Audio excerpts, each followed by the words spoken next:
My name is Emma Rodriguez, and for 27 years I was the family charity case. At least, that's what my sisters Jessica and Amanda made crystal clear every time we gathered for our annual family reunion. Last December, sitting in the ornate dining room of the Palmer House Hotel, they outdid themselves. Jessica, resplendent in her designer black cocktail dress, held up the small wooden music box I'd inherited from our great-aunt Martha and laughed so hard she nearly spilled her champagne. Emma got the $2 garage sale special, she announced to our extended family, her voice carrying that particular brand of cruelty that only siblings can perfect. While we got the real jewelry and furniture, she gets this broken toy that doesn't even play a full song. The room erupted in polite chuckles, but what happened next silenced them all. A distinguished man in an impeccable gray suit approached our table, introduced himself as Henrik Larsen from the First International Bank of Zurich, and said words that would change everything. "Miss Rodriguez, I believe you have something that belongs to my bank. That music box contains the access key to an account your great-aunt established. The current balance is approximately $80 million. The laughter stopped. Jessica's champagne glass hit the table with a sharp clink, and I realized that sometimes the most precious gifts come wrapped in the most humble packages. Before we jump back in, tell us where you're tuning in from, and if this story touches you, make sure you're subscribed, because tomorrow, I've saved something extra special for you. I wasn't always the one my family pitied. There was a time when I was the golden child, the one with the acceptance letter to Northwestern University's social work program, the one who volunteered at homeless shelters on weekends, while my sisters focused on their GPAs and internship applications. Back then, Jessica and Amanda would actually seek my advice about boys, about college applications, about life in general. "Emma always knows what to do," Amanda used to tell her friends, back when she still had braces and looked up to me with genuine admiration. Those days felt like a lifetime ago as I sat in that hotel dining room, watching my sisters flaunt their success like peacocks displaying their feathers. Jessica had become everything our parents dreamed of in a daughter. At 31, she was a partner at Morrison Blake & Associates, one of Chicago's most prestigious real estate law firms.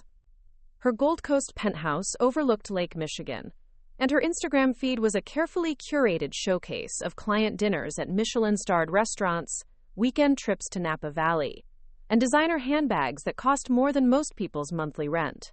She drove a white BMW convertible and wore shoes that clicked authoritatively across marble lobbies as she closed million-dollar property deals for Chicago's elite. Amanda, 2 years younger than Jessica, had carved out her own impressive territory in the financial world.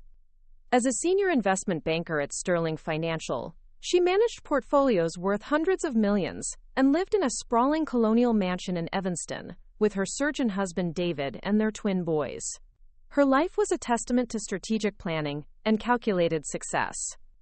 Every December, she would arrive at our family gathering with stories of her latest triumph, whether it was securing funding for a major downtown development or being featured in Chicago Business Magazine's 40 Under 40 Inches list. Then there was me, 27 years old, living in a cramped one-bedroom apartment in Lincoln Park, working as a community center coordinator for a nonprofit that served underprivileged families on the South Side.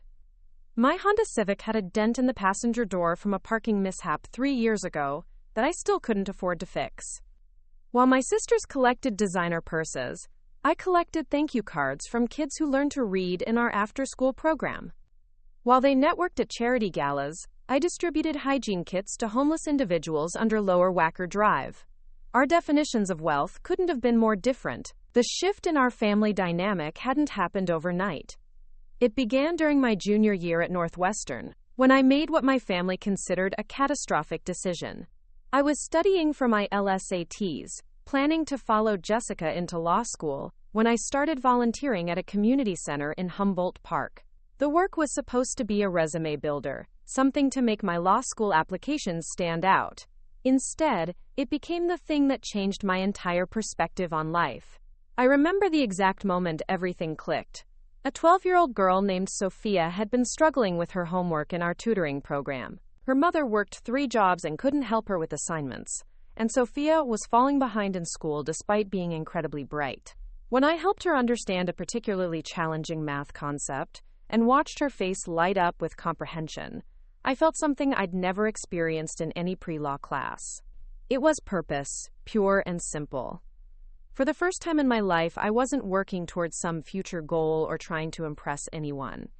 I was making a difference right now in this moment for this child. That realization led to another, then another.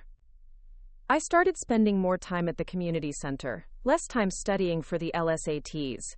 I changed my major from pre-law to social work, despite my parents' horrified protests.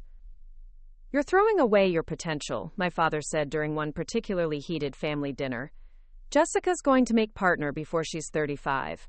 Amanda's already being recruited by top firms. And you want to work with poor people for $30,000 a year?" The disappointment in their voices was crushing, but not as crushing as the idea of spending my life doing work that felt meaningless to me. I finished my degree in social work, graduated with honors, and immediately took a position at the Garfield Community Center. The pay was indeed terrible, but the work filled me with a sense of purpose that no amount of money could buy.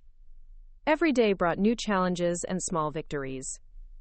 I helped families navigate social services, taught computer skills to seniors, organized food drives, and ran youth programs that kept kids off the streets and in school.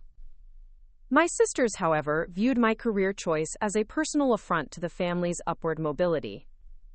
Jessica would introduce me to her colleagues as my sister who works with charity cases, while Amanda would shake her head sadly whenever anyone asked about my job, as if I were suffering from some temporary mental illness that prevented me from pursuing real success. Family gatherings became exercises in endurance as I listened to detailed accounts of their professional achievements, while deflecting pointed questions about when I planned to go size about my career. The inheritance from Great-Aunt Martha came at a particularly low point in my relationship with my family. Martha had been the black sheep of the Rodriguez clan, a woman who had never married, never had children, and had spent most of her adult life traveling the world. She lived in Switzerland for 30 years before returning to a small cottage in rural Wisconsin, where she'd spent her final decade as a recluse who barely spoke to any of us. When she died at 89, leaving behind a will that distributed her possessions among her great-nieces and great-nephews, no one expected anything particularly valuable. Jessica inherited Martha's jewelry collection, which included several pieces that appraised for thousands of dollars. Amanda received Martha's antique furniture, including a dining room set that was worth enough to finance a luxury vacation. Uncle Robert got her vintage car collection. Cousin Michael inherited her rare book library, and various other relatives received paintings, china, and other items of obvious value. I received a music box. It was small, maybe 6 inches square, made of dark wood that had seen better decades. The velvet interior was faded and worn, and when you opened the lid, it played exactly 2 notes of what might have been a classical melody before the mechanism gave up entirely. There was no accompanying jewelry, no hidden compartments that anyone could see, nothing that suggested it had any value beyond sentimental. The will specifically mentioned that it had been Martha's most treasured possession, but to everyone else, it looked like something you'd find at a garage sale with a $2 price tag. Jessica's reaction when the lawyer handed me the music box was immediate and merciless. "Seriously? That's it?" she said, not even trying to hide her amusement. "Martha must have really run out of good stuff by the time she got to you." Amanda joined in, examining the box with exaggerated interest. "Maybe it's vintage enough to be worth something on eBay, like $10 if you're lucky." The lawyer cleared his throat uncomfortably, but said nothing to defend the bequest. Even he seemed to think I'd gotten the short end of the stick. I took the music box home to my apartment and placed it on my nightstand, where it served as a daily reminder of my place in the family hierarchy. Every morning when I woke up, I'd see it sitting there, silent and apparently worthless, a perfect metaphor for how my relatives viewed my life choices. Sometimes I'd open the lid just to hear those 2 lonely notes, wondering what song it was supposed to play and why Martha had considered it her most treasured possession. What I didn't know was that Martha had been far more complex than any of us realized. What I didn't know was that her 30 years in Switzerland hadn't been spent as a simple expatriate, but as someone who had built a fortune through careful investments and international business ventures. What I didn't know was that the unassuming music box sitting on my nightstand contained a secret that would make my sister's designer lifestyles look like child's play. But I would find out soon enough, in the most public and humiliating way possible for my sisters, at the annual Rodriguez family reunion that December. The Palmer House Hotel was Jessica's choice for our family gathering, a decision that perfectly encapsulated her need to showcase her success. She'd reserved the private dining room on the 7th floor, the one with crystal chandeliers and gold-trimmed wallpaper that screamed old money and exclusivity. 23 members of the Rodriguez extended family gathered around the massive mahogany table, everyone dressed in their finest attire for what had become an annual display of professional one-upmanship. I'd almost skipped the dinner entirely. The previous year's gathering had been particularly brutal, with Jessica spending most of the evening regaling everyone with stories about her latest client victories, while Amanda showed off photos of her family's European vacation. I'd sat quietly in the corner, nursing a single glass of wine and counting the minutes until I could politely excuse myself. But something had compelled me to attend this year, maybe a stubborn refusal to let my sisters drive me away from my own family, or maybe just curiosity about what new heights of condescension they might achieve. I'd chosen my outfit carefully, settling on a simple black dress that I'd bought for job interviews 3 years earlier, and a pair of modest heels that wouldn't embarrass me but certainly wouldn't impress anyone either. I'd brought the music box with me, not because I planned to show it off, but because I'd developed a strange attachment to it over the months since Martha's death. It had become a kind of talisman, a reminder that not everything valuable could be measured in dollars and cents. The evening started predictably enough. Jessica dominated the conversation with stories about her latest real estate triumph, a deal that had netted her firm millions in commissions and earned her a feature in the Chicago Tribune's business section. Amanda chimed in with news of her promotion to senior vice president, a position that came with a corner office and a salary that would have funded my community center's entire annual budget. Uncle Robert regaled us with tales of his recent golf trip to Scotland, while Cousin Michael showed off his new Rolex. Then Jessica spotted the music box sitting beside my purse on the side table where I'd placed it when we arrived. Her eyes lit up with malicious glee, and I knew I was about to become the evening's entertainment. "Oh my God, Emma brought Martha's little garage sale treasure," she announced, reaching for the box before I could stop her. "Everyone, you have to see this. This is what our dear great-aunt thought was worth passing down to future generations." She held up the music box like a prosecutor presenting evidence, turning it so everyone could see its worn exterior and faded details. It doesn't even work properly. Listen to this. She opened the lid, and those two pathetic notes echoed through the dining room, followed by the grinding sound of... Preparing and narrating this story took us a lot of time, so if you are enjoying it, subscribe to our channel. It means a lot to us. Now back to the story. A mechanism that had given up decades ago. The room filled with the kind of polite laughter that accompanies someone else's embarrassment, and I felt my cheeks burn with familiar shame. "I mean, I get that Martha was eccentric," Amanda added, taking the box from Jessica and examining it with theatrical interest. "But this is just sad. Emma, honey, you should probably just donate this to Goodwill. At least then someone might get some use out of it." More laughter rippled around the table, and I found myself wishing I could disappear into the elaborate carpet beneath my feet.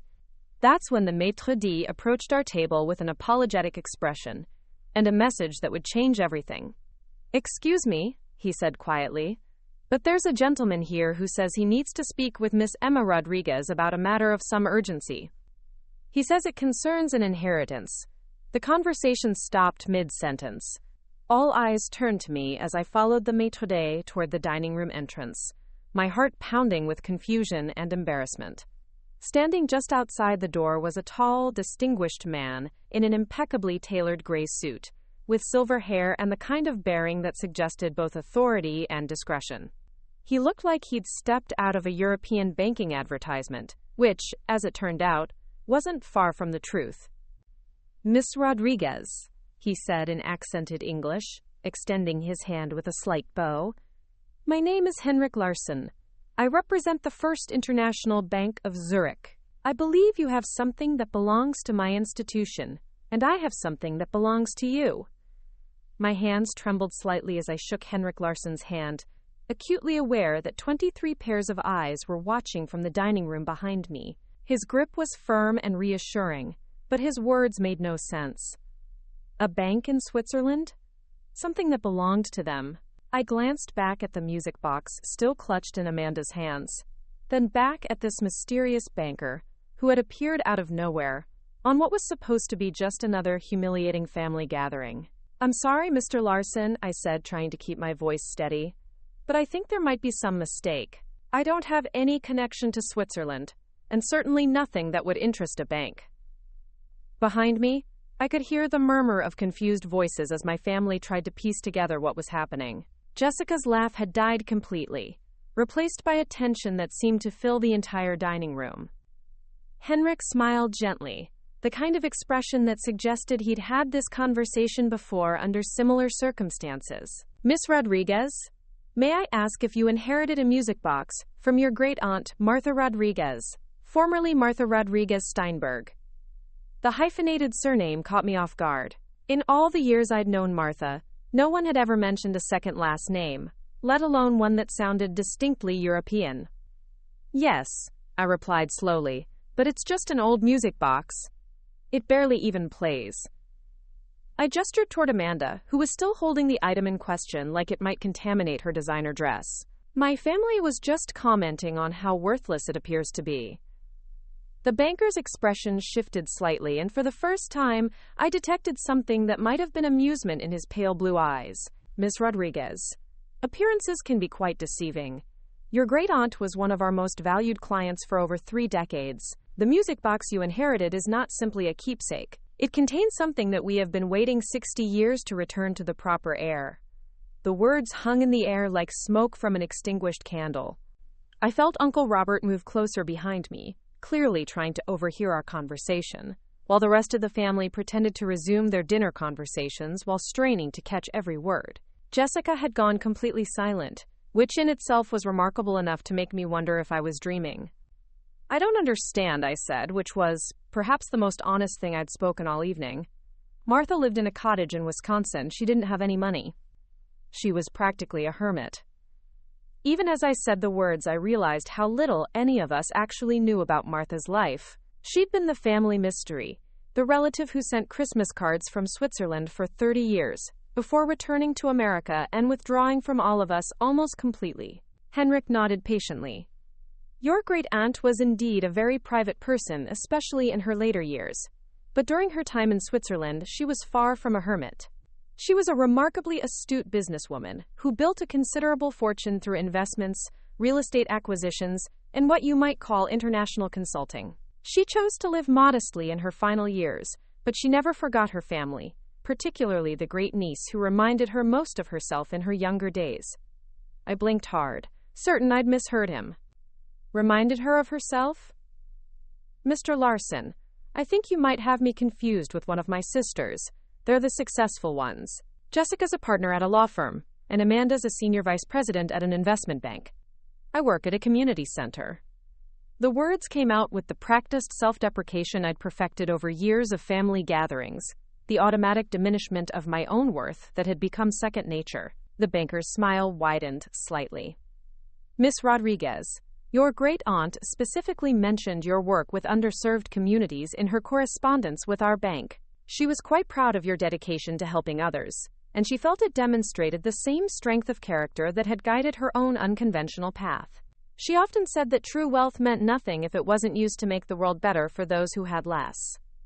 I stared at him, trying to process information that challenged everything I thought I knew about my family and myself. Martha had known about my work. She'd been proud of it. The woman I remembered as distant and disconnected had apparently been following my life closely enough to discuss it with Swiss bankers. The revelation was so unexpected that it took me a moment to register the increasing agitation behind me. "Emma," Jessica's voice cut through my confusion with its familiar edge of impatience. "What exactly is going on here? Are you going to keep us all waiting while you chat with this stranger?" There was something forced about her casual tone, as if she were trying very hard to maintain her air of superiority while clearly being rattled by this unexpected development.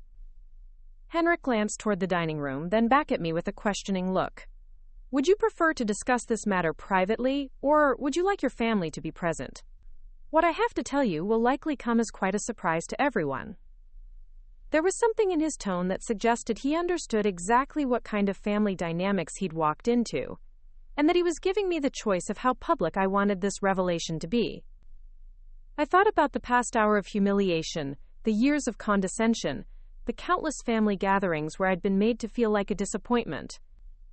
Part of me wanted to take Henrik somewhere private, to spare my sisters the embarrassment of discovering they'd been wrong about me. But another part of me, a part that had been buried under years of trying to keep the peace, wanted them to hear whatever he had to say. "They can hear it," I said quietly. "We're family." Henrik nodded and followed me back into the dining room, where conversation died the moment we appeared. He waited politely while I reclaimed my seat, then addressed the entire table with the practiced ease of someone accustomed to delivering significant news to groups of people. "Ladies and gentlemen, I apologize for interrupting your family gathering. My name is Henrik Larsen, and I represent the First International Bank of Zurich in Switzerland. I'm here because of a matter that has been pending for several months now, concerning the estate of Martha Rodriguez Steinberg, and a specific bequest to Miss Emma Rodriguez." Uncle Robert leaned forward with obvious interest. "Martha never mentioned anything about having money in Switzerland. Are you sure you have the right family?" His skepticism was understandable, given what we all thought we knew about Martha's modest lifestyle and simple cottage in Wisconsin. "I am quite certain," Henrik replied smoothly. "Mrs. Rodriguez Steinberg maintained accounts with our institution from 1963 until her death last year. She was, by any measure, a woman of considerable means. However, she chose to live very quietly in her final years, and she was quite specific about how her estate should be handled upon her death." Amanda set down her wineglass with deliberate precision. "When you say considerable means, what exactly are we talking about?" Her investment banker instincts had clearly kicked in, and I could see her calculating potential figures in her head, probably wondering why this windfall hadn't appeared in the will reading we'd all attended. Henrik's eyes moved to the music box, which Amanda was still holding like it might suddenly reveal hidden treasures. "The specific amount is something I'll need to discuss with Miss Rodriguez privately, but I can tell you that your great-aunt's estate extends far beyond what was distributed through her American will. The music box that Miss Rodriguez inherited is not simply a sentimental keepsake. It contains the access mechanism to accounts that have been accumulating interest for over 60 years." The silence that followed was so complete I could hear the heating system humming through the hotel's vents. Jessica's fork was suspended halfway to her mouth. Amanda had gone completely still, and Uncle Robert was staring at me like I'd suddenly sprouted wings. I felt like I was watching the scene from outside my own body, unable to quite believe that this conversation was actually happening. "Access mechanism?" I managed to ask, my voice barely above a whisper. "What do you mean?" Henrik gestured gently toward the music box. "May I?" Amanda handed it over reluctantly, clearly unwilling to let go of what might suddenly be the most valuable item in the room. Henrik examined it carefully, running his fingers along the base until he found something that made him nod with satisfaction. "Your great-aunt was quite ingenious. She never trusted traditional banks entirely, having lived through the financial upheavals of the mid-20th century. The mechanism that opens this music box has been modified to contain a very specific key sequence." He opened the lid, and those two familiar notes played their broken melody. But instead of stopping there, Henrik reached inside and pressed something near the back corner of the interior. Suddenly, a small panel in the base slid open, revealing a cavity that none of us had ever noticed. Inside was a tiny metal cylinder, no bigger than a pencil eraser, engraved with numbers and symbols that meant nothing to me but clearly meant everything to Henrik. "This," he said, holding up the cylinder with reverence, "is the access key to account number CH77392847196 EMR at the First International Bank of Zurich. The account was established in 1963 with an initial deposit, and your great-aunt continued to make substantial contributions throughout her 30 years in Switzerland. She also provided very specific instructions about who could access the account and under what circumstances." I stared at the tiny metal object that had been hiding inside the music box all these months, sitting on my nightstand like a silent guardian of secrets I never could have imagined. "What kind of instructions?" I asked, though I wasn't sure I was ready for the answer. "The account can only be accessed by the person who inherits this specific music box, and only if they demonstrate the same values that guided your great-aunt's life." She was quite specific that the heir must be someone who chose to help others over personal gain, someone who understood that true wealth comes from making the world better, not from accumulating possessions. Henrik paused, studying my face carefully. "Your great-aunt followed your career choices closely, Miss Rodriguez. She was particularly impressed by your decision to pursue social work instead of a more lucrative profession, despite the disapproval of your family." The words hit me like a physical blow. Martha had known about my family's disapproval. She'd been watching from afar as I struggled to justify my choices to people who saw my work as a failure. The idea that someone had understood and supported my decisions, even from a distance, was almost overwhelming. Jessica found her voice first, though it came out strained and higher than usual. "How much money are we talking about here?" Her legal training had clearly kicked in, and she was trying to maintain some semblance of control over a situation that was rapidly spinning beyond her comprehension. Henrik looked at me rather than Jessica when he answered. "Miss Rodriguez, your great-aunt's account currently holds approximately $80 million in various currencies and investments. She also owns significant real estate holdings in Switzerland and other European countries, which brings the total estate value to just over $120 million. The dining room went so quiet I could hear my own heartbeat. Amanda's face had gone completely white, Jessica was gripping her napkin like a lifeline, and Uncle Robert looked like he might faint. I felt like I was floating above the scene, watching someone else's life unfold in front of me. $80 million. The number was so large it felt abstract, like discussing the distance between planets or the age of the universe. "That's impossible," Amanda whispered, finally finding her voice. "People don't just hide that kind of money in music boxes. There has to be some mistake." Her investment background had clearly taught her to be skeptical of anything that seemed too good to be true, and this definitely qualified. Henrik reached into his briefcase and withdrew a leather portfolio thick with documents. "I have all the necessary paperwork here, including copies of the account statements, real estate deeds, and your great-aunt's detailed instructions for the transfer of assets. Everything has been maintained in accordance with Swiss banking laws and international estate regulations. Miss Rodriguez, this inheritance is quite real and quite legal." I accepted the portfolio with hands that felt disconnected from my body, flipping through pages of financial statements that showed numbers with more zeros than I'd ever seen outside of textbooks. There were property deeds for chalets in the Swiss Alps, investment summaries for stocks and bonds I'd never heard of, and page after page of documentation that proved Henrik Larsen was telling the truth. Martha had been not just wealthy, but extraordinarily wealthy, and she'd left it all to me. "Why?" I asked, the word coming out as barely more than a breath. "Why me? Why not someone who actually knew what to do with this kind of money?" I gestured toward my sisters, both of whom were staring at the documents in my hands with expressions I'd never seen before. "Jessica and Amanda understand finance and business. I organize food drives and teach kids to read." Henrik's smile was gentle and understanding.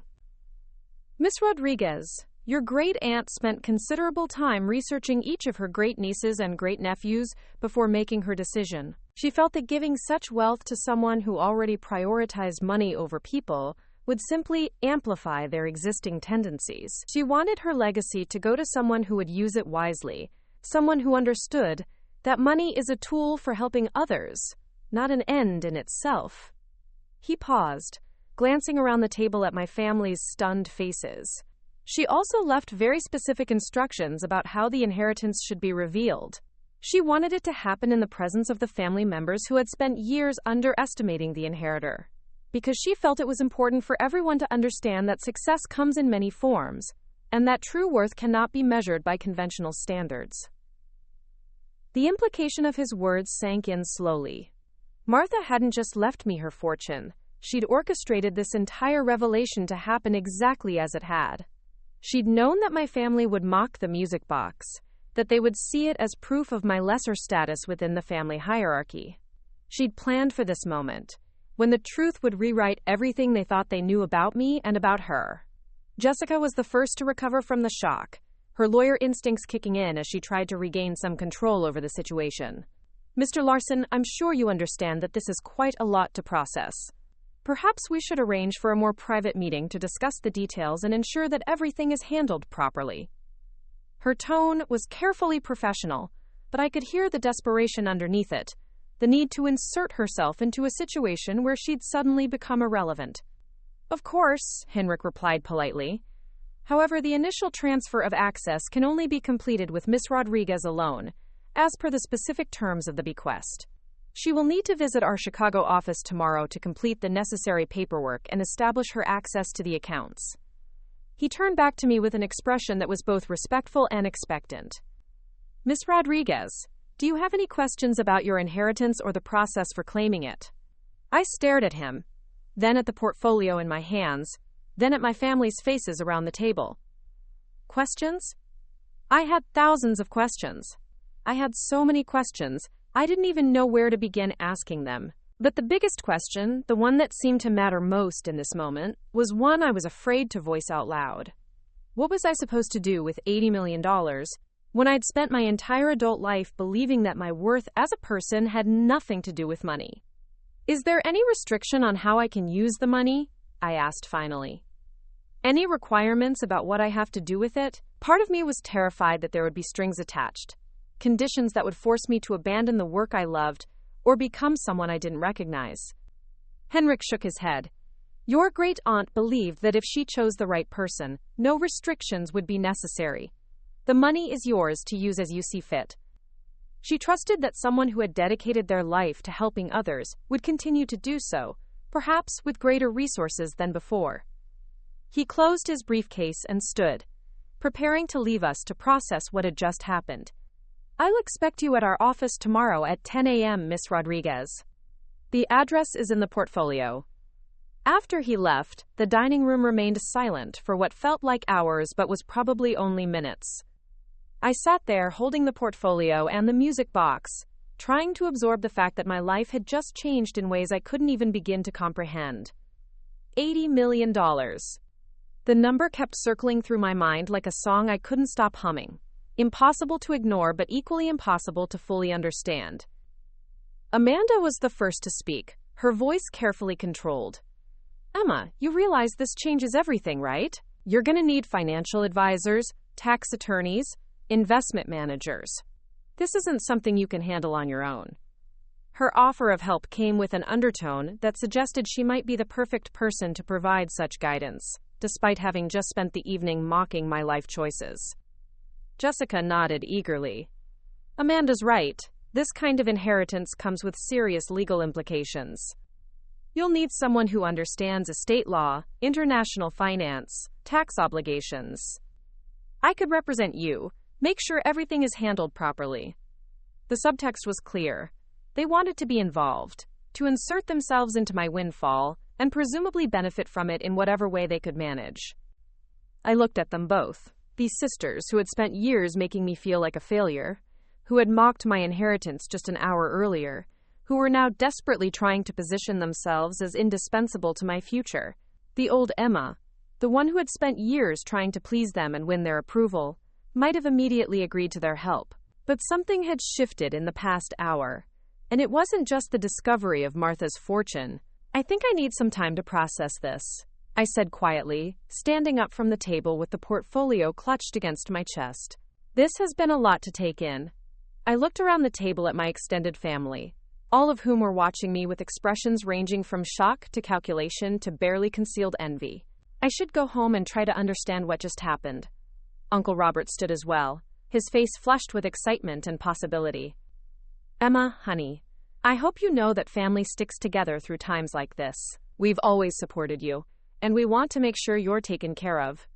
His revisionist history was so blatant it was almost amusing, but I was too emotionally exhausted to call him out on it. Of course, I replied non-committally, gathering my purse and coat. Thank you all for a memorable evening. The irony in my words was lost on exactly no one. but they let me leave without further attempts to insert themselves into my newfound fortune. The drive home through Chicago's winter streets gave me time to start processing what had just happened, though I suspected it would take much longer than a 20-minute car ride to fully absorb the magnitude of the change in my circumstances. $80 million. The number was so large it felt fictional, like something from a movie rather than my actual life.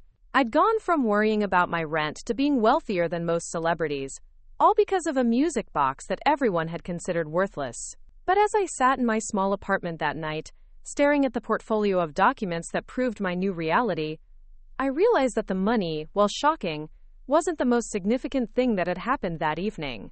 What mattered more was the revelation that Martha had been watching, that she'd understood and approved of my choices, that she'd seen value in a path my family had dismissed as failure. For the first time in years, I felt like someone in my family had truly seen me for who I was, rather than who they thought I should be. The music box sat on my coffee table, its hidden compartment now empty but somehow more beautiful than it had ever appeared before. Those two broken notes that had seemed so pathetic earlier now sounded like the beginning of a symphony I was only just learning to hear. Sleep eluded me completely that night. I lay in my narrow bed, staring at the ceiling while the numbers swirled through my consciousness like a fever dream. $80 million. $120 million total. The figures were so astronomical they felt like abstract concepts, rather than actual amounts of money that now belonged to me. Every time I closed my eyes, I saw Henrik Larsen's calm face delivering impossible news, or Jessica's expression of shocked disbelief, or that tiny metal cylinder emerging from the music box like something from a fairy tale. By morning, I'd convinced myself at least 3 times that the entire evening had been an elaborate hallucination brought on by stress and too much exposure to my family's condescension. But the portfolio of documents sat on my kitchen table next to my coffee mug, thick with official seals and signatures that proved everything had actually happened. The music box rested beside it, its secret compartment now open and empty, transformed overnight from a source of embarrassment into the most significant object I'd ever owned. My phone had been buzzing incessantly since 7 a.m. Jessica had called 4 times, Amanda 6, and Uncle Robert had left 3 voicemails that I hadn't bothered listening to yet. The sudden surge in family interest would have been amusing if it weren't so transparently motivated by dollar signs. These were the same people who had barely remembered my birthday for the past 5 years, who had treated my presence at family gatherings like an obligation they were forced to endure. Now they couldn't reach me fast enough. I dressed carefully for my appointment with Henrik Larsen, choosing my best professional outfit, a navy blazer and matching skirt that I'd worn to job interviews and important community center meetings. Looking at myself in the mirror, I tried to see what Martha had seen in me, what had convinced her that I was the right person to inherit a fortune that could change thousands of lives. All I saw was the same woman who had been mocked at dinner parties and pitied at holiday gatherings, someone who had never owned anything more valuable than her 10-year-old Honda Civic. The First International Bank of Zurich's Chicago office occupied 3 floors of a gleaming downtown tower, all marble columns and brass fixtures that spoke of old money and older traditions. Henrik Larsen met me in the lobby personally, greeting me with the same quiet dignity he'd shown the night before, as if transforming ordinary people into millionaires was simply part of his daily routine. "Miss Rodriguez," he said, shaking my hand warmly, "I trust you were able to get some rest despite the evening's revelations?" His slight smile suggested he understood exactly how impossible sleep would have been after learning about such a massive inheritance. "Not really," I admitted as we walked toward the elevator. "I keep expecting to wake up and find out this was all some elaborate dream." The elevator doors closed behind us with a soft whisper, carrying us toward the 32nd floor and a reality I still couldn't quite grasp. Henrik's office was exactly what I would have imagined for a Swiss banker. Understated elegance with leather-bound books, Persian rugs, and a view of Lake Michigan that probably cost more per month than my annual salary. He gestured for me to sit in one of 2 chairs facing his massive mahogany desk, then settled across from me with a folder even thicker than the portfolio he'd given me the night before. "Before we begin the formal transfer process," he said, opening the folder with practiced precision, I think it would be helpful for you to understand more about your great-aunt's remarkable life and how she accumulated such wealth. Martha Rodriguez Steinberg was quite an extraordinary woman, and her story might help you understand why she chose you as her heir. He withdrew a black and white photograph and placed it on the desk between us. The image showed a young woman in her 20s, dark-haired and serious-eyed, standing in front of what appeared to be a European train station. She wore a simple dress and carried a single suitcase, but there was something in her posture that suggested determination and intelligence beyond her years. This was taken in 1963, when your great-aunt first arrived in Switzerland, Henrik explained. She was 24 years old, spoke almost no German or French, and had exactly $200 to her name. She'd left Chicago after a family scandal involving her engagement to a man her parents considered unsuitable. Rather than submit to an arranged marriage with someone she didn't love, she chose to forge her own path in a foreign country where she knew no one. The photograph captivated me. I could see traces of the Martha I remembered in the young woman's face, but this version radiated a confidence and determination that the elderly recluse had hidden completely. What did she do when she got there? I asked, studying the image more closely. Initially, she worked as a translator for American businesses expanding into European markets, Henrik replied, producing more documents from the folder. Her bilingual abilities and understanding of American business culture made her invaluable to companies trying to navigate Swiss banking and investment laws. Within 5 years, she'd saved enough money to start her own consulting firm, helping American investors understand European opportunities and European companies access American markets. He showed me incorporation papers, client lists, and financial statements that told the story of a woman who had built an empire through intelligence, hard work, and an uncanny ability to understand international finance. By 1970, Martha's consulting firm was handling millions of dollars in cross-border transactions. By 1980, she was investing her own money in real estate, stocks, and emerging technologies that would prove incredibly lucrative over the following decades. She was particularly prescient about technology investments, Henrik continued, showing me portfolio statements from the 1980s and 1990s. She bought significant stakes in companies that would later become Microsoft, Apple, and Google, often when they were still considered risky startups. She also invested heavily in Swiss real estate during periods when property values were depressed, then held those investments for decades as they appreciated exponentially. The numbers on the statements were staggering. What had started as a few $1,000s in the 1960s had grown through careful investment and compound interest into tens of millions by the 1990s. Martha hadn't just been wealthy.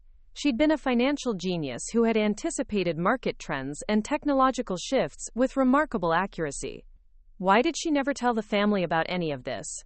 I asked, trying to reconcile the image of this brilliant businesswoman with the quiet, almost invisible great-aunt I remembered. We all thought she was just getting by on some small pension. Henrik's expression grew thoughtful. Your great-aunt was deeply hurt by her family's reaction to her decision to leave Chicago. They viewed her choices as scandalous and irresponsible, and they essentially disowned her for refusing to conform to their expectations. She told me that the experience taught her the difference between people who loved her for who she was, and people who only valued her when she met their standards. The parallel to my own experience wasn't lost on me. Martha had been the family disappointment in her generation, just as I had become in mine. She'd chosen love over security, independence over conformity, and had been rejected by people who should have supported her. The difference was that she'd had the courage to leave and build something extraordinary, while I'd stayed and tried to prove my worth to people who refused to see it. She followed all of your lives from afar, Henrik continued, withdrawing a file labeled with my name. She kept newspaper clippings about Jessica's legal career and Amanda's banking achievements, but she also collected information about your work at the community center. She had copies of articles from local papers about your youth programs, letters of recommendation you'd written for scholarship applicants, and reports about the families your organization had helped. He opened the file to reveal dozens of documents I'd never known existed. There were photographs of me at community events, copies of grant applications I'd written, and even testimonials from clients and colleagues about the impact of my work. Martha had been documenting my career as carefully as any proud parent or grandparent, building a record of achievements that my own family had never bothered to notice. She was particularly moved by this, Henrik said, producing a letter on community center letterhead. It was a thank you note from Maria Santos, a single mother whose son had been struggling in school until he'd joined our after-school tutoring program. The letter described how I'd worked with the boy personally, staying late to help him with homework, and eventually helping him raise his grades enough to qualify for a scholarship to a private high school. Your great-aunt felt that this letter demonstrated exactly the kind of character she hoped to find in her heir, Henrik explained. Someone who would go above and beyond to help others, even when no one was watching or keeping score. She believed that true wealth meant having the resources to make a meaningful difference in the world, and she wanted to ensure her money went to someone who would use it for that purpose. I stared at the letter, remembering Maria Santos and her son Carlos, who was now in his second year of college studying engineering. I'd never thought of helping him as anything extraordinary. It was simply what the situation had required.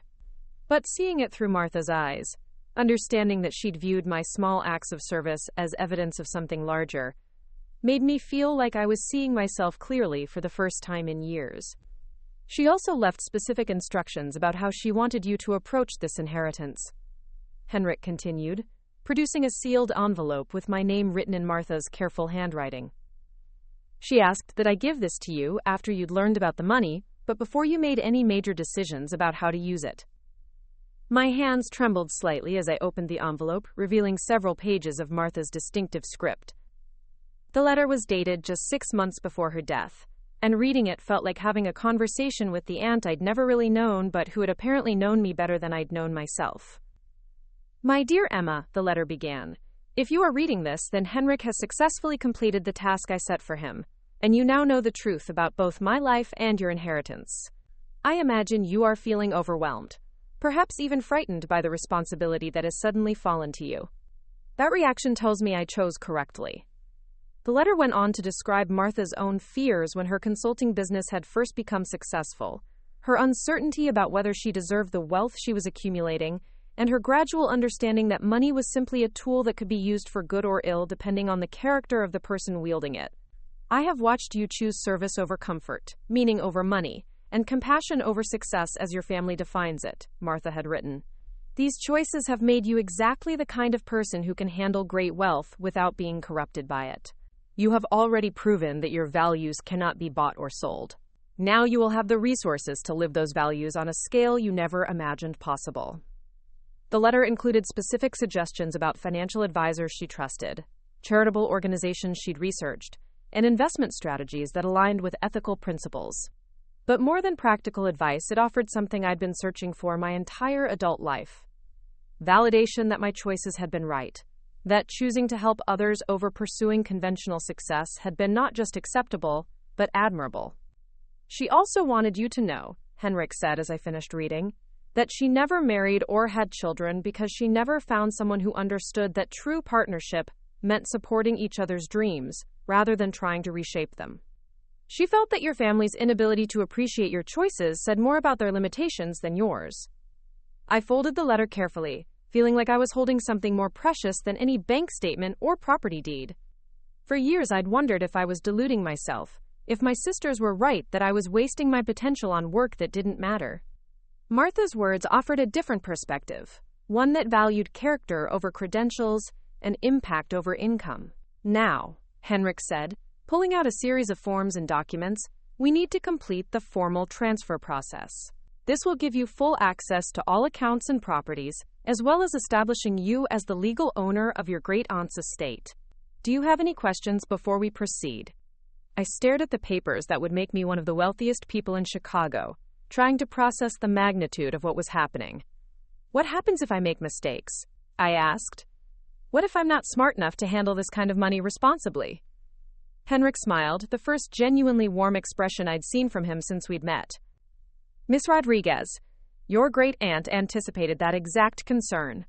She established a trust structure that will provide you with expert guidance while preserving your ultimate authority over how the money is used. You'll work with a team of financial advisors, but the final decisions will always be yours. He explained the structure Martha had created. A board of advisors including himself, a financial planner, a tax attorney, and a philanthropic consultant who specialized in helping wealthy individuals direct their charitable giving effectively. They would provide guidance and expertise, but I would remain in complete control of all decisions regarding investments, expenditures, and donations. Your great-aunt also suggested that you might want to continue working at the community center, at least initially, Henrik added. She felt that maintaining your connection to the work you love would help ensure that you never lose sight of why this inheritance matters. The money should enhance your ability to help others, not replace your desire to do so. The suggestion resonated deeply with me. The idea of walking away from the Garfield Community Center, from the families and children who depended on our programs, felt wrong, despite the newfound resources at my disposal. My work there wasn't just a job. It was a calling that had shaped who I was as a person. Martha's wealth could amplify that impact exponentially, but it shouldn't replace the hands-on service that gave my life meaning. We spent the next 2 hours completing paperwork, transferring accounts, and establishing my access to funds that would allow me to live comfortably for several lifetimes. By the time we finished, I had immediate access to more money than I'd earned in my entire career, with the vast majority of the inheritance structured in long-term investments that would continue growing for decades to come. There is one more thing, Henrik said as we prepared to conclude our meeting. Your great-aunt specified that the initial revelation of this inheritance should happen in the presence of family members who had underestimated you. She felt it was important for them to understand that success cannot always be measured by conventional standards. However, she also hoped that this experience might ultimately strengthen your family relationships rather than damage them. I thought about the phone calls I'd been ignoring all morning, the sudden surge of interest from sisters who had spent years treating me like a burden. I'm not sure they're interested in a stronger relationship, I said honestly. I think they're more interested in access to the money. Perhaps, Henrik replied diplomatically, but people sometimes surprise us when their worldview is challenged dramatically enough. Your great-aunt believed that seeing your success might force them to reconsider their assumptions about what truly matters in life. She hoped they might learn to value you for who you are rather than what you have. The optimism in his words was touching, but I wasn't sure I shared it. My sisters had spent so many years defining themselves in opposition to my choices that I doubted even $80 million could change their fundamental perspective on success and worth. Still, Martha's faith in the possibility of family reconciliation was yet another gift she'd given me, even if I wasn't ready to unwrap it yet. As I left the bank that afternoon, carrying documents that proved my new status as one of Chicago's wealthiest residents, I felt a strange mixture of exhilaration and terror. The money would allow me to expand the community center's programs exponentially, to fund scholarships for dozens of students like Carlos Santos, to address problems I'd only been able to treat around the margins before. But it would also change every relationship in my life, starting with my family and extending to friends and colleagues who would inevitably view me differently once they learned about my inheritance. The drive back to my apartment gave me time to consider my next steps. I needed to decide how much to tell my coworkers, how to handle the inevitable media attention that might accompany such a large inheritance, and most importantly, how to respond to the family members who were suddenly so eager to reconnect with me.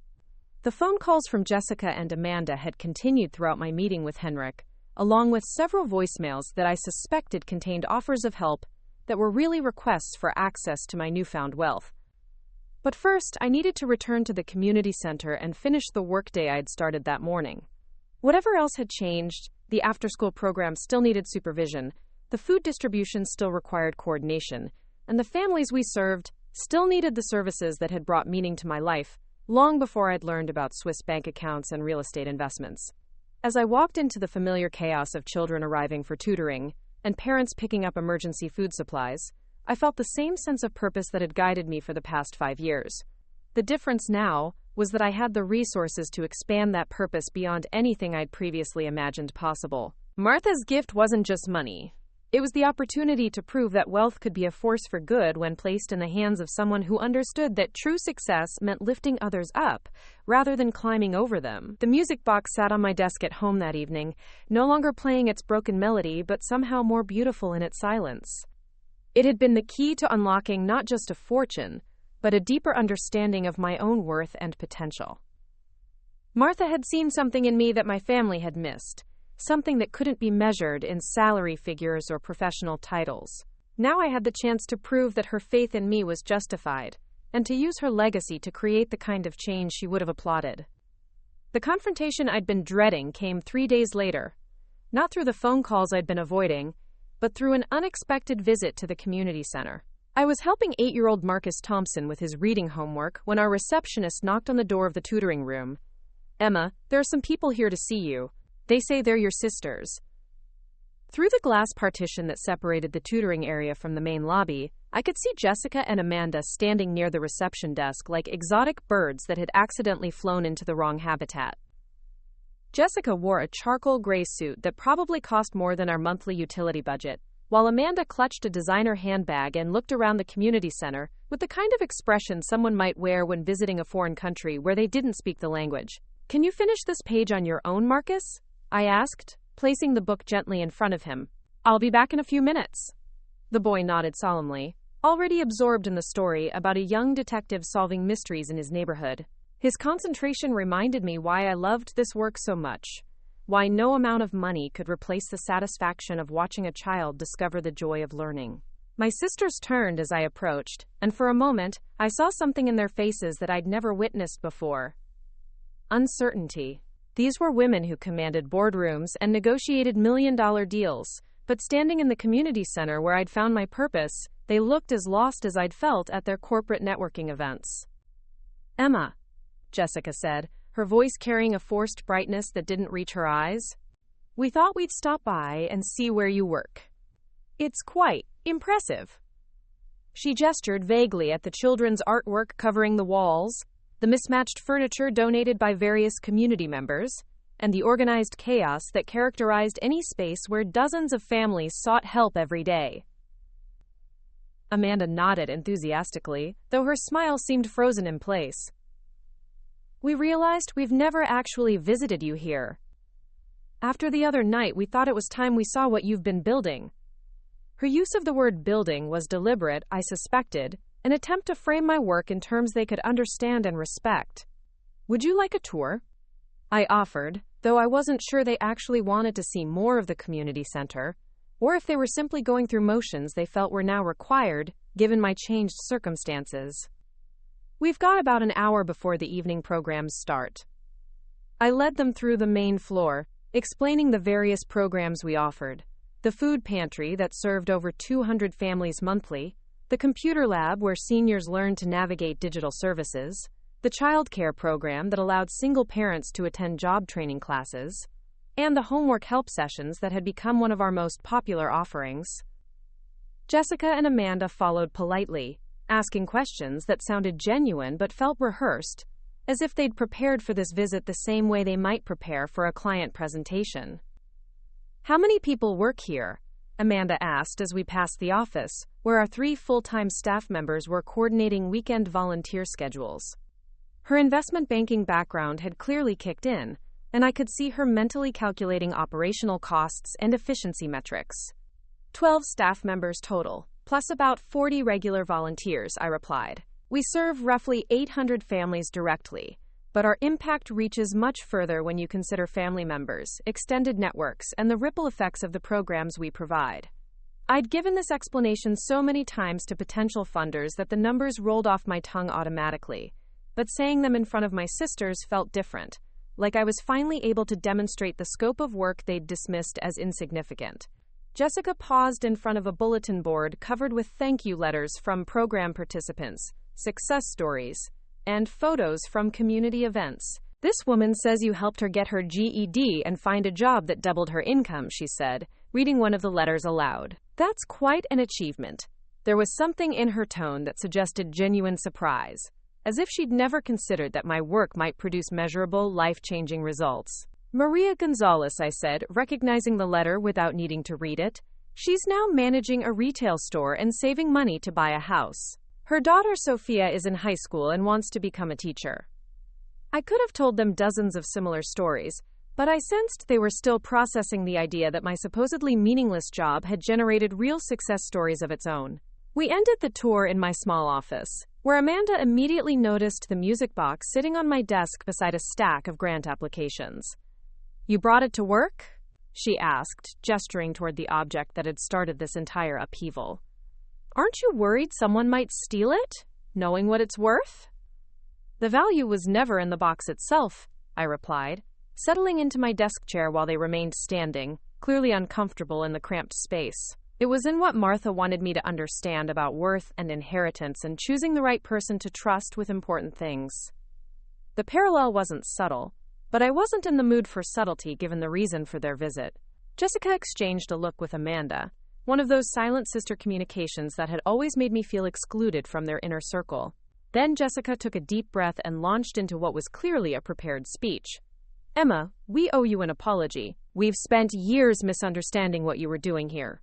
And we're sorry for that. We can see now that your work has real impact, real value, that goes beyond financial measurements." "The other night was embarrassing for all of us," Amanda added quickly. "We said things about your inheritance that were cruel and short-sighted. We should have supported you instead of mocking something we didn't understand." Her apology sounded sincere, but there was an undertone that suggested she was working towards something larger than simple contrition. I waited for them to continue, suspecting that apologies were just the opening act for whatever request was coming next. My sisters had never been the type to make social visits without specific objectives, and their sudden interest in my workplace felt too convenient to be entirely altruistic. Jessica cleared her throat and moved into what I recognized as her closing argument voice. "The thing is, Emma, we've been thinking about your situation and the opportunities this inheritance creates, not just for you, but for our entire family. This kind of wealth comes with responsibilities and challenges that require careful planning and professional expertise." She gestured around my office, as if the modest space proved her point about my need for guidance. "What Jessica means," Amanda interjected, "is that we want to help you manage this transition. I have extensive experience with large-scale investments and wealth management. Jessica understands the legal complexities of estate planning and tax implications. We could form a kind of family advisory board to make sure you're making the best possible decisions." There it was. The real reason for their visit, the offer I'd been expecting since Henrik Larsen had first mentioned the $80 million. They wanted to insert themselves into my inheritance, to become indispensable advisors who could benefit from proximity to wealth they hadn't earned but felt entitled to influence. "I appreciate the offer," I said carefully, "but Martha actually established a comprehensive support structure before she died. I'll be working with Henrik Larsen and a team of specialists she selected specifically for their expertise and ethical standards." I watched their faces fall slightly as they realized their services might not be needed after all. "But those are strangers," Jessica protested. "We're family. We understand your background, your personality, your long-term goals, in ways that no outside advisor ever could." Her argument might have been more compelling if she'd demonstrated any understanding of my goals during the years when I actually needed family support. Amanda leaned forward, her voice taking on the persuasive tone she probably used with reluctant investors. "Emma, I know we haven't always been as supportive as we should have been, but this inheritance changes everything. We want to be part of your success, to help you build something even bigger than what Martha created. Imagine what we could accomplish working together." The irony was almost overwhelming. For years, they'd treated my community work as a hobby, a phase one would eventually outgrow when I came to my senses and pursued real success. Now they wanted to collaborate, to be part of building something bigger, but only after money had entered the equation. Their interest in my goals was entirely dependent on their potential to benefit from them. "What exactly are you proposing?" I asked, though I suspected I already knew the answer. "How do you envision this family collaboration working?" Jessica's eyes lit up, suggesting she'd been waiting for this opening. "Well, you could establish a foundation to formalize your charitable work, with Amanda managing the investment portfolio and me handling the legal structure. We could expand your programs exponentially, maybe even franchise the community center model to other cities. With our business expertise and your operational knowledge, we could create something truly revolutionary. You'd be the public face, the heart of the operation, Amanda added eagerly. We'd handle the behind-the-scenes work that you don't have experience with yet. It would be a true partnership, combining all our strengths to maximize impact. Her pitch was polished and professionally delivered, but it felt more like a business proposal than a family conversation. I studied their faces, these sisters who had spent years making me feel inadequate and were now eager to become my partners in philanthropy. Part of me was tempted by their offer, seduced by the possibility of finally working together, instead of being constantly compared and found wanting. But another part of me, the part that had been strengthened by Martha's letter and Henrik's guidance, recognized this for what it really was, an attempt to position themselves as gatekeepers to my inheritance. Let me ask you something, I said quietly. If Henrik Larsen hadn't walked into that hotel dining room, if I'd never inherited anything from Martha, would you be here right now? Would you have ever visited the community center or shown interest in my work? The question hung in the air between us like smoke from an extinguished candle. Amanda shifted uncomfortably in her chair. That's not fair, Emma. We've always cared about you, even if we didn't always express it properly. This inheritance just gives us a chance to show that support in a more meaningful way. Her deflection was skillful, but it didn't answer my question. You're our sister, Jessica added. Of course we want to be involved in your success. Family supports family, especially during major life transitions like this. The selective application of family loyalty wasn't lost on me, given how little support they'd offered during my actual major life transitions. Choosing social work over law school, starting my career at the community center, struggling financially while building something meaningful. I looked at both of them, these accomplished women who had never lacked for confidence or resources, who were now asking me to share something they'd played no role in creating. For the first time in our relationship, I held all the power, and they were the ones seeking my approval and inclusion. I understand why you'd want to be involved, I said finally, but I need to be honest about something. Martha specifically chose me because of the work I was already doing, the values I'd already demonstrated, and the path I'd chosen despite family pressure to do something else. She trusted me to continue being the person who had earned her respect, not to become someone different just because I now had access to her money. Jessica's expression tightened slightly. We're not asking you to become someone different. We're asking you to think bigger, to use this opportunity to expand your impact beyond what you could accomplish alone.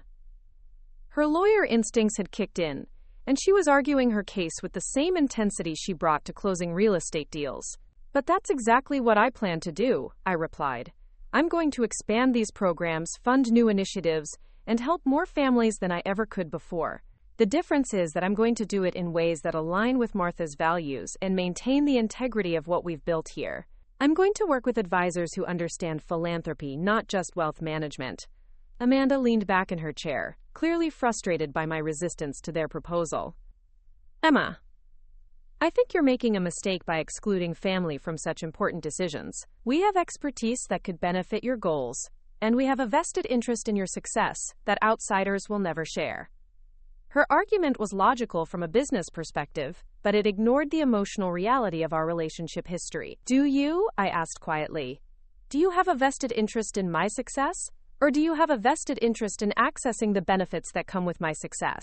The distinction was crucial, and their inability to acknowledge it told me everything I needed to know about their motivations. The silence that followed was uncomfortable but necessary. For years, I'd avoided confronting the dynamics that had made family gatherings so painful, the subtle ways they'd diminished my choices while elevating their own.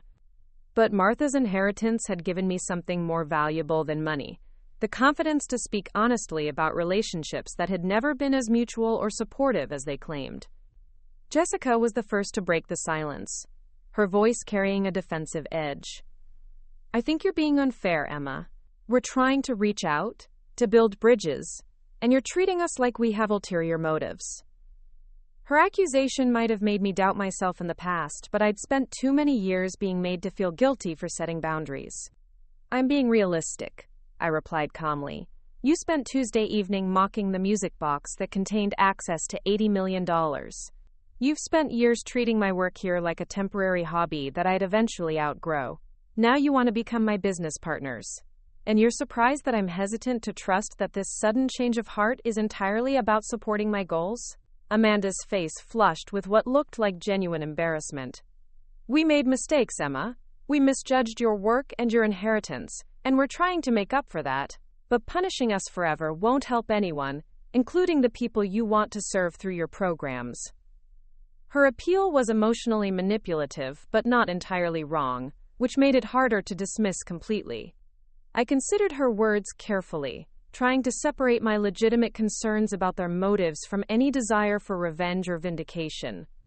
Martha's letter had emphasized forgiveness and family healing, but it had also stressed the importance of surrounding myself with people who shared my values and commitment to helping others. I'm not trying to punish anyone, I said finally, but I am trying to honor Martha's trust by making decisions based on what's best for the communities we serve, not what's most comfortable for our family relationships. If you want to be involved in this work, if you genuinely care about expanding these programs and helping more families, then prove it. Volunteer here. Get to know our clients and understand their needs. Show me that your interest extends beyond managing the money.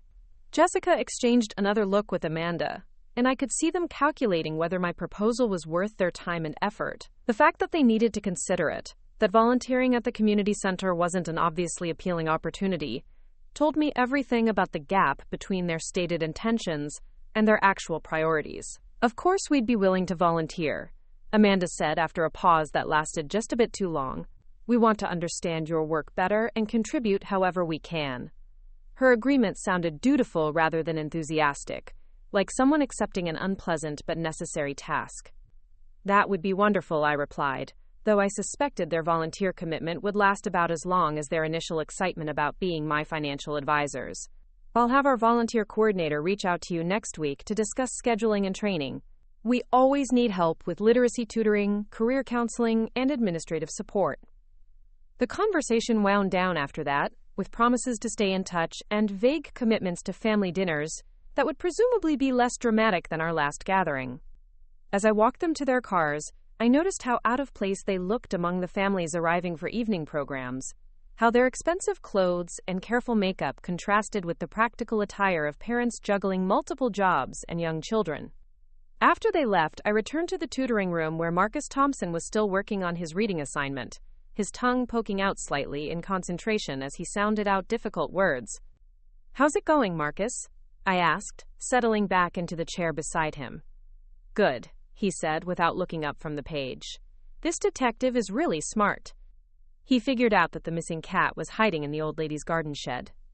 His excitement about the story reminded me why I'd fallen in love with this work in the first place, why no amount of family drama or financial windfall could diminish the satisfaction of helping a child discover new worlds through reading. "That's excellent detective work by both of you," I said, and Marcus beamed with pride.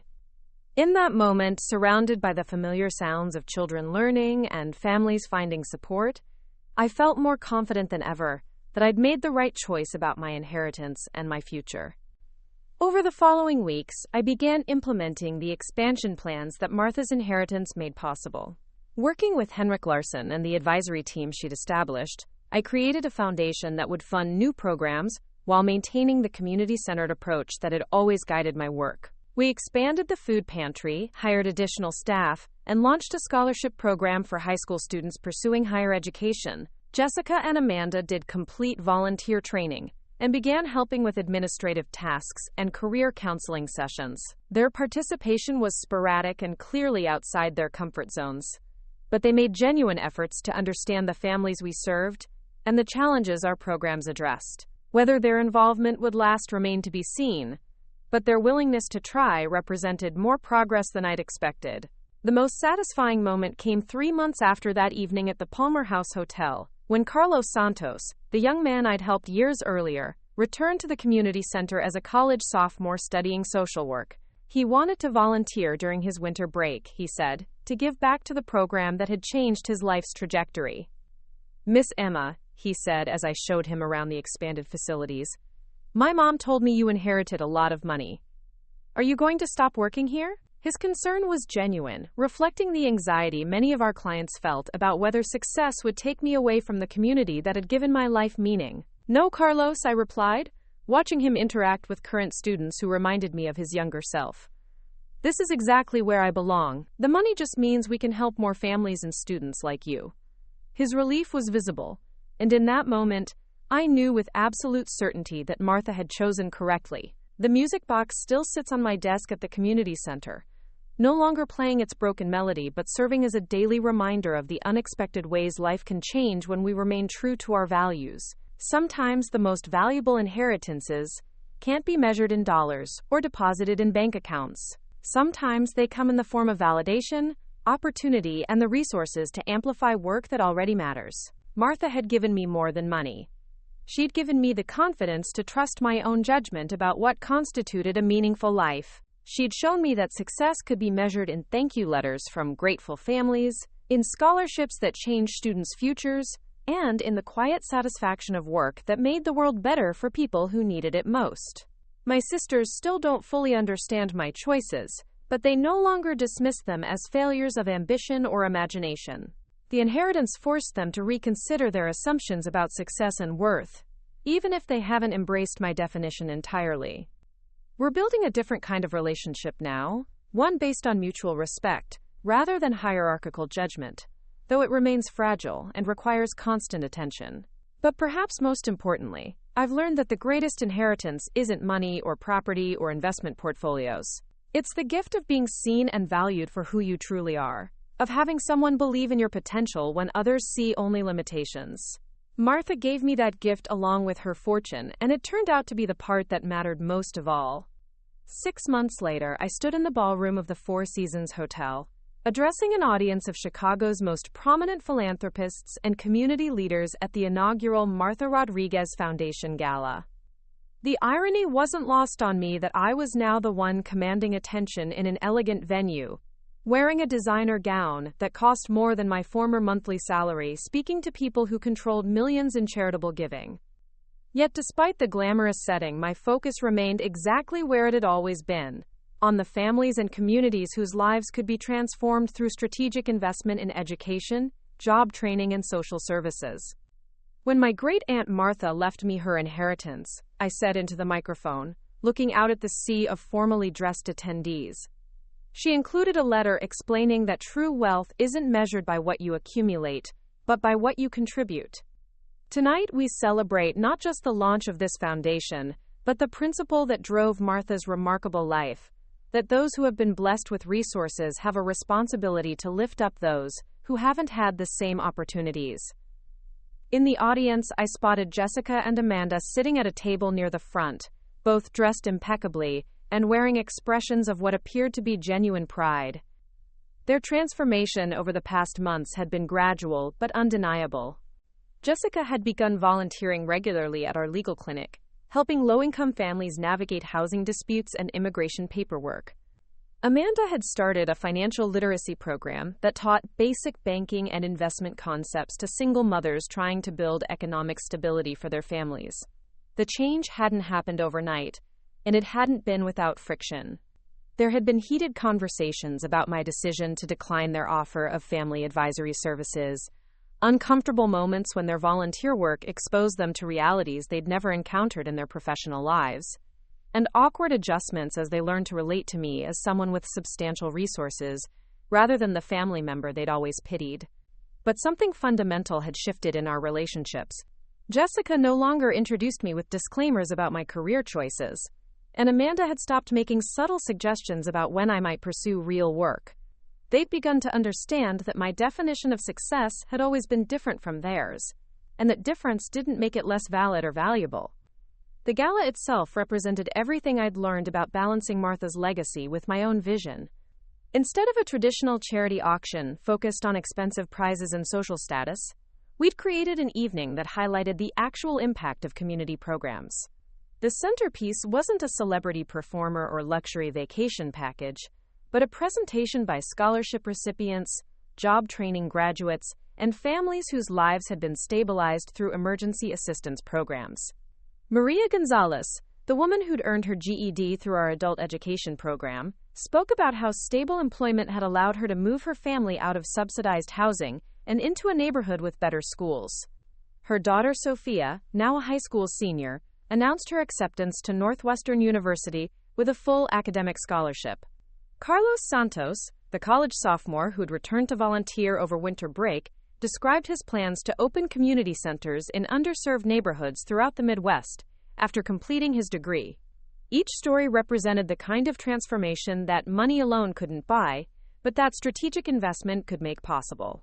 The audience listened with the kind of respectful attention usually reserved for financial presentations or legal arguments, but there was something deeper happening in the room. These weren't abstract statistics about poverty and education. They were real people describing real changes that had ripple effects extending far beyond individual families. Henrik Larsen sat at the head table. Having flown in from Switzerland specifically for the event, his presence added gravitas to the occasion, but more importantly, it represented continuity between Martha's vision and my implementation of her legacy. During the cocktail hour, he'd pulled me aside to share updates about the international components of Martha's estate, including properties in Geneva and Zurich that could be sold to fund additional program expansion. "Your great-aunt would be enormously proud," he'd said, surveying the elegant crowd gathered to support community development initiatives. "She always believed that wealth was wasted if it didn't create opportunities for others to build better lives. This foundation represents exactly what she hoped would happen when she chose you as her heir."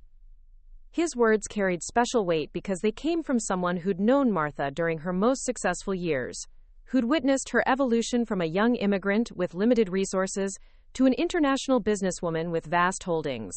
He'd also seen her deliberately choose a modest lifestyle in her final years, living simply while her investments continued growing exponentially. Her decision to leave everything to me hadn't been impulsive or sentimental.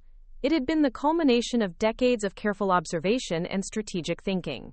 As the evening progressed, I found myself reflecting on how dramatically my life had changed since that humiliating dinner at the Palmer House Hotel. The external circumstances were obviously different, but the internal transformation was more significant. I no longer felt the need to justify my career choices or defend my values against family criticism. Martha's inheritance had given me financial security, but more importantly, it had validated my belief that success could be measured in ways that had nothing to do with salary figures or professional titles. The foundation's first year had exceeded every goal we'd established. We'd tripled the capacity of our food pantry, expanded the after-school tutoring program to serve 3 additional neighborhoods, and launched a job training initiative that had achieved an 87% placement rate for graduates. We'd also begun planning satellite locations in other cities, starting with Milwaukee and Detroit, where similar community-centered approaches could address local needs while maintaining the personal connections that made our Chicago programs so effective. But perhaps the most satisfying development had been the evolution of my relationship with the community center staff and volunteers. Initially, there had been concern that my newfound wealth would change my commitment to hands-on involvement in daily operations. Some worried that I'd become a remote figurehead who wrote checks but lost touch with the families we served. Others feared that the foundation's resources would attract attention from outside organizations seeking partnerships that might compromise our independence. Those concerns had proven largely unfounded. I still worked regular hours at the community center, still knew the names of children in our programs, and still participated in the mundane tasks that kept our services running smoothly. The difference was that we no longer operated on shoestring budgets or worried about whether grant funding would arrive in time to meet payroll obligations. We could plan long-term initiatives, invest in staff training and development, and respond quickly to emerging needs without waiting for bureaucratic approval from external funders. The foundation had also attracted attention from other philanthropists and community organizations interested in replicating our model. I'd been invited to speak at conferences, serve on advisory boards, and consult with groups trying to establish similar programs in their own communities. These opportunities had introduced me to a network of people who shared my values and approach to social change, creating collaborative relationships that amplified our impact far beyond what any single organization could achieve alone. During the gala's silent auction, I noticed Uncle Robert bidding aggressively on a weekend getaway package to Wisconsin's Door County. He'd been one of the first family members to reach out after news of my inheritance had spread beyond our immediate circle, suddenly remembering shared interests and family connections that had seemed insignificant when he thought I was just the niece who worked with poor people.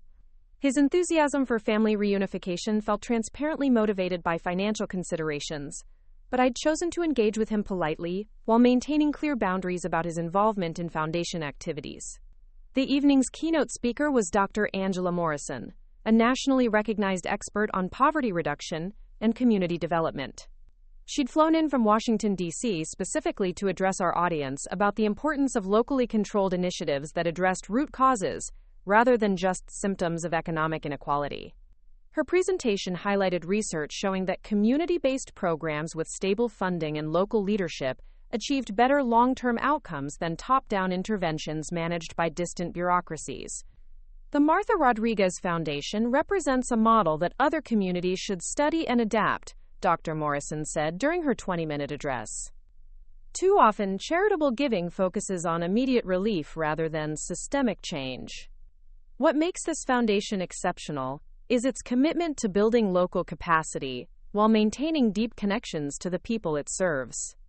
Emma Rodriguez hasn't just inherited wealth, she's inherited responsibility, and she's exercising that responsibility in ways that honor both her great-aunt's legacy and her own community's needs. The validation from someone of Dr. Morrison's stature was gratifying, but it also reminded me of the ongoing pressure to prove that Martha's faith in me had been justified. Every program we launched, every family we served, every success story we documented became part of an ongoing demonstration that wealth could be a force for positive change when managed by someone who understood its proper purpose. As the formal program concluded and guests moved to the reception area for dessert and networking, I found myself in conversation with a diverse group of community leaders, foundation executives, and program participants.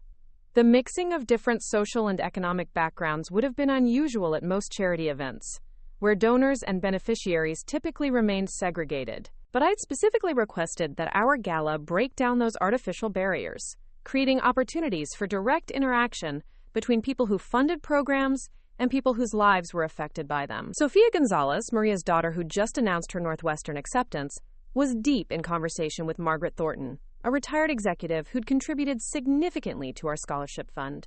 They were discussing Sophia's plans to study education policy, with Mrs. Thornton sharing insights about graduate school opportunities and internship programs that could enhance Sophia's preparation for a career in educational reform. Nearby, Carlos Santos was explaining his community center expansion plans to a group of potential investors, his passion for the work evident in every gesture and inflection.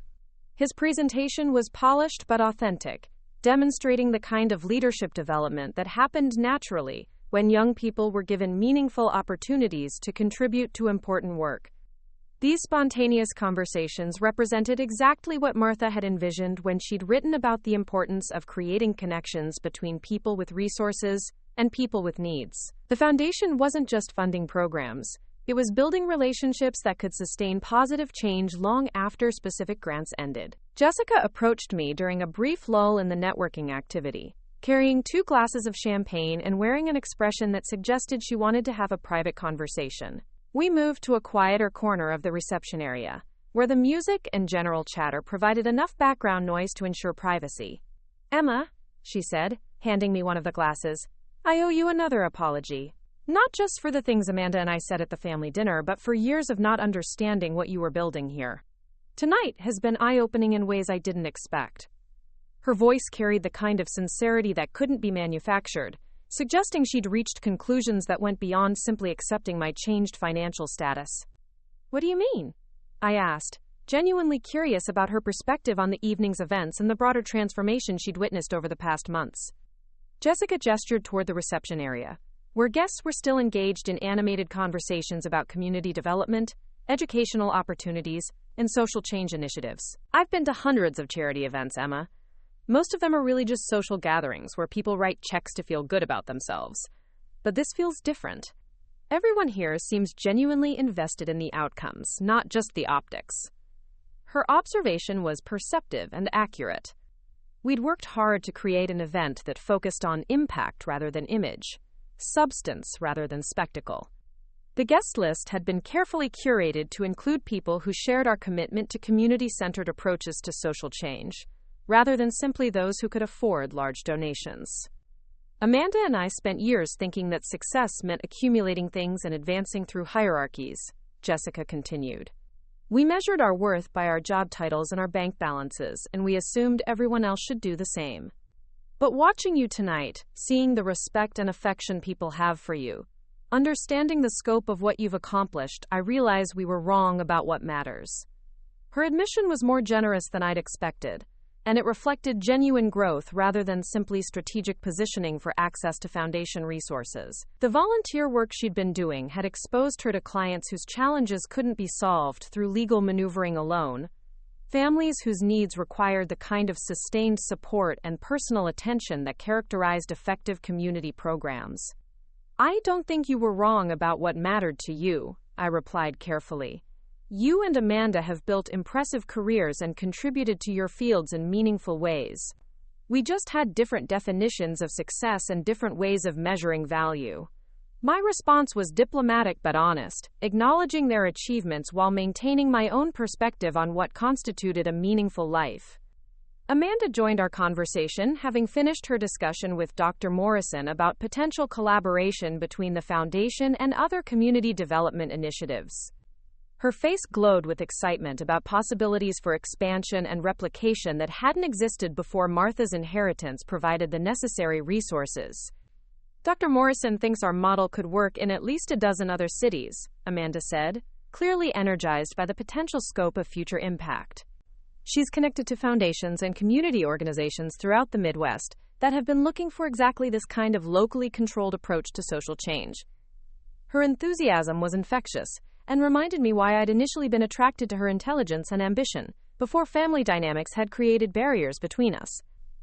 The three of us stood together, sisters who'd spent years misunderstanding each other but were finally beginning to recognize common ground that had always existed beneath surface disagreements. We still had different strengths and different priorities, but we'd discovered shared values that could support collaboration rather than competition. As the evening wound down and guests began departing, I found myself surrounded by staff members, volunteers, and program participants who'd made the gala possible through months of planning and preparation. Their pride in the event's success was evident, but more importantly, their commitment to the Foundation's mission had been strengthened by witnessing community support from unexpected quarters. The financial results exceeded our most optimistic projections. We'd raised enough money to fund program expansion for 3 years, while building an endowment that would ensure long-term sustainability. But the intangible outcomes were equally valuable. New partnerships with organizations that shared our approach, increased community awareness of our programs, and enhanced credibility that would open doors for future collaboration. Henrik Larsen found me during the final cleanup, as our event coordination team was overseeing the breakdown of displays and decorations. His expression conveyed satisfaction with the evening's outcomes, but also something deeper that suggested emotional connection to Martha's legacy and its continuation through the Foundation's work. Your great-aunt would have loved this evening, he said, surveying the ballroom where evidence of our successful event was being carefully packed away. She always believed that her wealth should be used to create opportunities for others, and tonight demonstrated that belief in action. You've honored her memory while building something uniquely your own. His words carried special significance, because they came from someone who'd known Martha during her most productive years, who'd witnessed her careful planning for this eventual transfer of resources and responsibility. He'd also seen my evolution from uncertain inheritor to confident foundation leader, a transformation that validated Martha's judgment about character and potential. The drive home that night took me through neighborhoods where foundation programs were already making differences in families' lives. Streetlights illuminated sidewalks where children walked safely to after-school programs, community centers where adults attended job training classes, and small businesses where our economic development initiatives had helped entrepreneurs establish sustainable enterprises. Martha's music box sat on my desk at home, no longer holding secrets but serving as a daily reminder of the responsibility that accompanied great wealth. The broken melody it had once played had been replaced by something more beautiful. The symphony of voices from community members whose lives had been improved through strategic investment in human potential. I'd learned that inheritance meant more than receiving money or property from previous generations. It meant carrying forward values, continuing important work, and using resources wisely to benefit others. Martha had given me financial security, but more importantly, she'd given me validation that community service was valuable, worthy of substantial investment. My relationship with Jessica and Amanda continued evolving as they found ways to contribute their professional skills to foundation initiatives while developing deeper understanding of community needs and effective responses. Their involvement remained voluntary and part-time, but their commitment had proven genuine and their contributions valuable. The Foundation's second year promised even greater impact as we implemented lessons learned from our initial programs and expanded into new geographical areas. We'd established partnerships with universities interested in studying our model, corporations seeking authentic community engagement opportunities, and government agencies looking for effective approaches to social challenges. But perhaps most importantly, we demonstrated that inherited wealth could be a force for positive change when managed by someone who understood that true success meant lifting others up, rather than simply accumulating personal assets. Martha's legacy lived on through every scholarship awarded, every family stabilized, and every community strengthened through foundation programs. The music box's silence had become more eloquent than any melody, representing the transformation of broken things into sources of beauty and hope. Sometimes the most valuable inheritances can't be measured in dollars or displayed in bank statements. Sometimes they come in the form of trust, opportunity, and the resources to make dreams possible for people who need them most. 2 years after that transformative evening at the Palmer House Hotel, I found myself standing in the gardens of Martha's former cottage in rural Wisconsin, finally ready to visit the place where my great-aunt had spent her final years in deliberate simplicity. The property had been part of her estate, and I'd been avoiding this pilgrimage while focusing on foundation work and program expansion.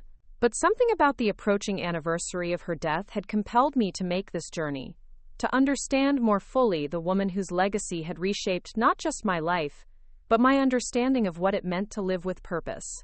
The cottage was smaller than I'd remembered from my single childhood visit decades earlier, a modest 2-bedroom structure surrounded by carefully tended flower gardens and vegetable plots that spoke of someone who found joy in nurturing growing things. Henrik Larsen had arranged for the property to be maintained exactly as Martha had left it, and walking through rooms filled with simple furniture and personal mementos felt like stepping into a meditation on contentment and deliberate living.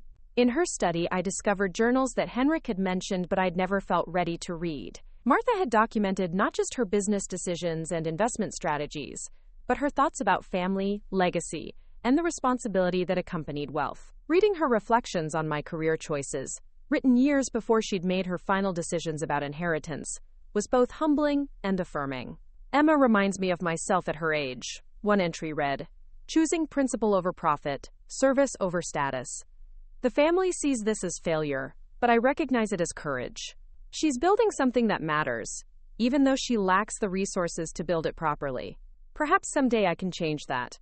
The prescience of her observations, written when I was still struggling to establish the community center's basic programs, revealed the depth of attention she'd paid to my choices despite our family's general dismissal of her opinions.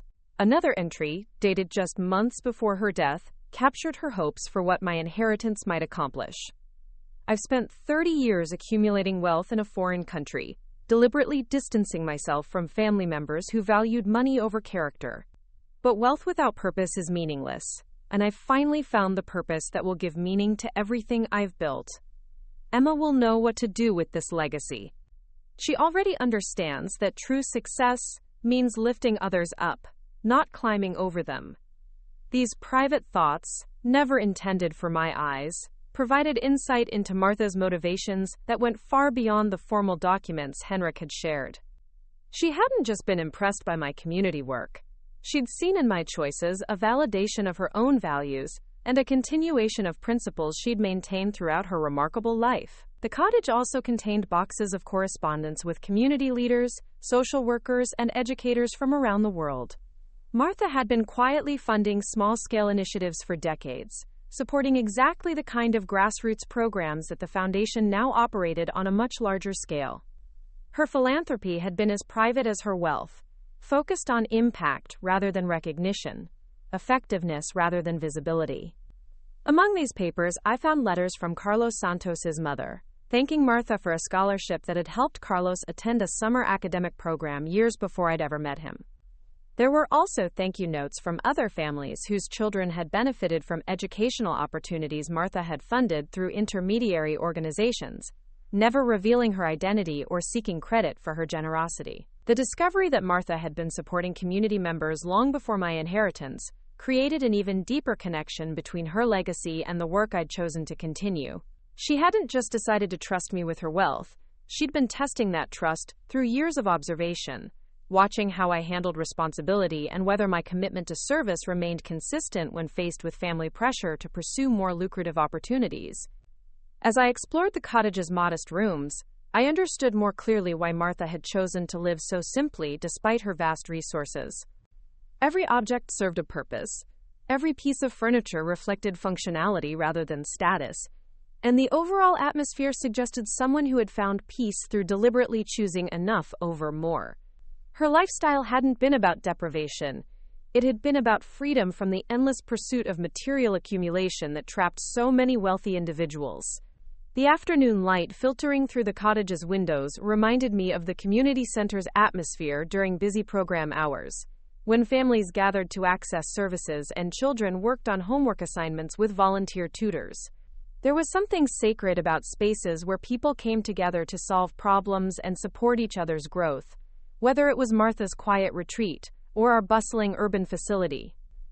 That evening, as I prepared to return to Chicago, I called Jessica and Amanda to share what I'd discovered about Martha's hidden philanthropy and her long-term observation of our family dynamics. Both were fascinated by these revelations, particularly the evidence that Martha had been supporting community members for decades without seeking recognition or gratitude. It makes me wonder how many other wealthy people are quietly funding important work without anyone knowing, Jessica said during our conference call. We always hear about the big donors who get their names on buildings, but maybe the most effective philanthropy happens invisibly. Her comment reflected growth and understanding that had continued evolving through her volunteer work with our legal clinic. Amanda added her own insights about Martha's investment philosophy, noting how her portfolio had consistently prioritized companies with strong environmental and social governance practices decades before such considerations became mainstream. She wasn't just accumulating wealth, Amanda observed. She was investing in businesses that aligned with her values, even when those choices might have limited her returns in the short term. These conversations with my sisters had become regular occurrences, replacing the stilted family gatherings of previous years with genuine exchanges about work, values, and shared commitment to the Foundation's mission. They'd both increased their volunteer involvement significantly, with Jessica establishing a legal aid clinic that operated out of the community center, and Amanda creating financial literacy workshops that had become some of our most popular programs. The transformation in our relationships hadn't been immediate or effortless, but it had been authentic. Working together on projects that mattered to all of us had created common ground that our previous family interactions had never provided. We'd learned to appreciate each other's strengths, while accepting differences in approach and priority that had once seemed irreconcilable. During my drive back to Chicago, I reflected on how dramatically my understanding of success and worth had evolved since that humiliating evening at the Palmer House Hotel. The inheritance had certainly provided financial security and resources for program expansion, but the more significant gift had been Martha's validation of choices that others had criticized or dismissed. The Foundation's impact had continued growing exponentially. We'd established community centers in 6 additional cities, funded hundreds of scholarships, and developed programs that were being studied and replicated by organizations throughout the country. But the metrics that mattered most to me remained deeply personal. Individual success stories, families whose circumstances had improved, children who discovered their potential through educational opportunities. Carlos Santos had graduated from college and opened his first community center in Milwaukee, using foundation funding and mentorship to establish programs specifically designed for Latino families navigating immigration challenges and economic uncertainty. His success represented exactly the kind of leadership development that Martha had envisioned. Talented individuals from underserved communities being given resources to become change agents in their own neighborhoods. Sofia Gonzalez was completing her junior year at Northwestern, majoring in education policy and conducting research on community-based approaches to academic achievement. She planned to write her senior thesis on the Foundation's model, analyzing outcomes data to identify best practices that could inform similar initiatives in other regions. These young leaders represented the Foundation's most important legacy, proof that strategic investment in human potential could create exponential returns that benefited entire communities. They weren't just success stories. They were proof of concept for approaches to social change that prioritized local leadership and sustainable impact over quick fixes and external interventions. The music box remained on my desk at the community center, its silent presence a daily reminder of the unexpected ways life could change when we remained true to our values. Children who visited my office were often curious about the ornate wooden box, and I'd developed a simplified version of Martha's story that emphasized the importance of looking beyond surface appearances to discover hidden value. Sometimes the most precious gifts don't look impressive at first, I'd tell them. What matters isn't how something looks from the outside, but what it contains, and what you do with it once you understand its true worth. These conversations with young people often led to deeper discussions about their own potential, their goals, and the resources available to help them achieve their dreams. As the Foundation prepared to enter its third year of operation, I felt confident that Martha's trust in me had been justified. We'd built something sustainable and scalable, something that honored her memory while addressing contemporary challenges in ways she would have applauded. The work continued evolving and expanding, but its core mission remained constant, creating opportunities for people to build better lives for themselves and their families. The cottage in Wisconsin had been converted into a retreat center, where Foundation staff and community partners could gather for strategic planning and reflection. The peaceful environment that had nurtured Martha's final years now served as a space where others could think deeply about social change and their roles in creating more equitable communities. Standing in that garden, surrounded by flowers Martha had planted and tended, I understood that inheritance meant more than receiving assets from previous generations. It meant accepting responsibility for continuing important work, using resources wisely to benefit others, and ensuring that positive change extended far beyond individual circumstances. The broken music box that had once symbolized my supposed failure had become a metaphor for transformation itself, proof that things which appear worthless or damaged might contain extraordinary potential waiting to be discovered and developed. Martha's legacy lived on not just through Foundation programs, but through every person whose life had been improved by strategic investment in human dignity and potential. Up next, you've got 2 more standout stories right on your screen. If this one hit the mark, you won't want to pass these up. Just click and check them out.